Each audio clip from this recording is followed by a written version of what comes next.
इससे ये पल होला मैडम जैसे तोहर गाल हो, इससे बल बुझेलू मैडम जैसे फुटबॉल हो। ओए ये क्या बकवास पढ़ रहे हो? इससे ये पल होला मैडम जैसे तोहर गाल हो, इससे बल बुझेलू मैडम बड़का फुटबॉल हो। इससे क्यूट लगेलू मैडम करिया करिया साड़ी में। हाय करिया करिया कहनी होता एगो शायरी याद पड़ गई। काली काली साड़ी में कढ़ाई नहीं होती है, गर्लफ्रेंड के हाथ में पढ़ाई नहीं होती है। अच्छा माने कि तुमको लव चब का भी जानकारी है, गधा कहीं का।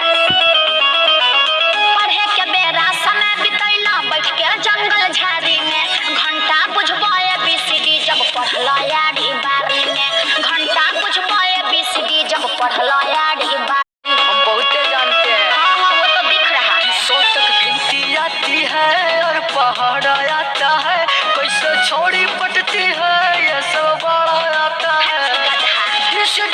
आप है मैडम ग्लूकोज है बाड़ी में। ओहो तो ग्लूकोजो के बारे में जानते हो क्या?